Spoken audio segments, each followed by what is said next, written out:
जिन्होंने किया है वो चेक करें होमवर्क, जिन्होंने नहीं किया वो कंपार्टमेंट की बात करेंगे।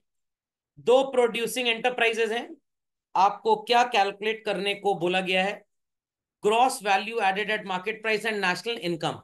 मतलब बेवकूफ बना रहे हैं, काम पूरा ही करना है आपको। ओके, तो सबसे पहले हम टाइटल लिख लेते हैं। सबसे पहले क्या लिखते थे बच्चों?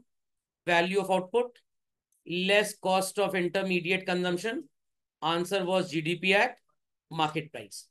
और आपको क्वेश्चन में यही निकालना है, यही आपका gross value added at market price है। लेस सबसे पहले आप क्या किया करते थे भाई? डेप्रीसिएशन। तो आपका आंसर आएगा एनडीपी एट मार्केट प्राइस। उसके बाद माइनस करते थे बच्चों नेट इनडायरेक्ट टैक्सेस, आपका आंसर क्या आता था? NDP at factor cost. और प्लस कर देंगे net factor income from abroad, तो आपका जवाब आ जाएगा एनपी एट फैक्टर कॉस्ट। इतना समझ में आ गया?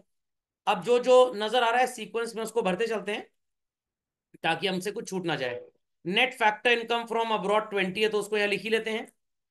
दोनों की सेल्स यहां पे दी है बच्चों, और purchase of raw material by A और purchase of raw material by B. तो ये हो गया आपका कॉस्ट ऑफ इंटरमीडिएट कंजम्पशन। कितना हुआ टोटल भैया? 1100, बड़ा शगुन का नंबर है। उसके बाद सेल्स हैं ए और बी की, कितनी कितनी है बच्चों? और बी का एक्सपोर्ट भी है। ए का एक्सपोर्ट तो नहीं है, ए का एक्सपोर्ट नहीं है।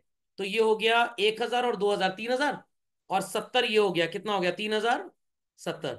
अब यहां पे एक कॉम्पोजिशन आपको क्या नजर आ रहा है बच्चों? Change in stock for B, closing stock of A and opening stock of B. A sorry, तो क्लोजिंग स्टॉक हम प्लस करते थे और ओपनिंग स्टॉक को माइनस। तो 50 प्लस होगा और 100 माइनस, तो नेट क्या हो जाएगा यहाँ पे? -50। अब ध्यान से सुनिएगा, आप यहीं से कॉन्सेप्ट भी समझ जाएंगे। चेंज इन स्टॉक की वैल्यू माइनस में है, यस और नो? तो प्रश्न उठता है कि सर वैल्यू ऑफ आउटपुट के साथ आपने सिखाया था क्लोजिंग स्टॉक को प्लस करना और ओपनिंग को माइनस, तो इस मनहूस को क्या करें हम? प्लस करें कि माइनस करें?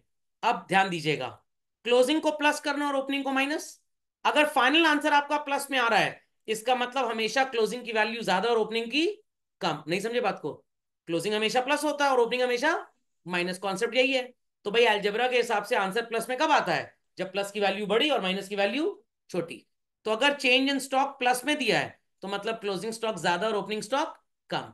और अगर माइनस में दिया है तो इसका मतलब ओपनिंग ज्यादा और क्लोजिंग कम है। तो आप 3070 में माइनस करेंगे 200 और माइनस करेंगे 50। बताइए बच्चों वैल्यू कितनी आएगी? 2820।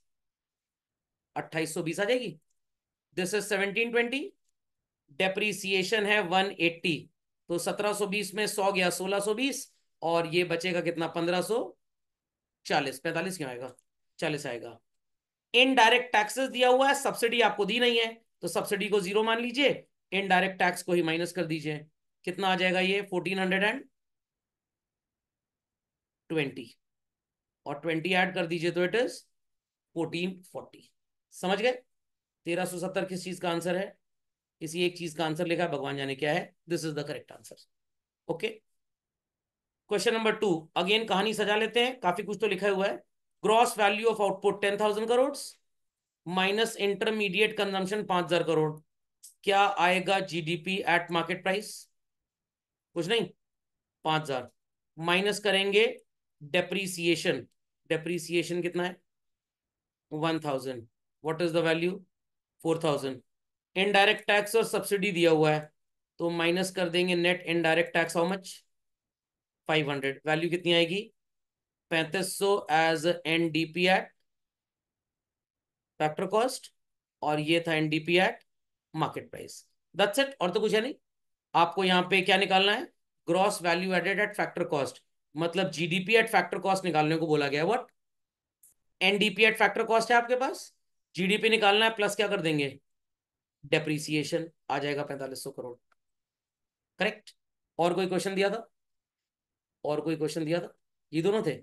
चलिए, एसिड टेस्ट, इसमें लोगों को एसिड पीना पड़ेगा। चलिए, ये तो आसान था, आ ही गया होगा। इंटरमीडिएट एंड फाइनल, किसी में डाउट है तो पूछ लीजिए। 1 to 10 में कोई डाउट किसी को? आगे सारे आंसर्स। 11 to 21 भी आ गए। 11 to 21 आ गए। जिन्होंने नहीं किया कोई टेंशन की बात नहीं है, कंपार्टमेंट एग्जाम जुलाई में है, तब तक तो लोग कर ही लेंगे। 22 से लेकर सो कॉल्ड 28 तक में कोई doubt? No doubt, very good. 29 to 32 भी आ गया। चलो, और कोई डाउट नहीं है? कोई भी डाउट नहीं है भाई? चलो, write down next in your copy children. अगला टॉपिक लिखिए।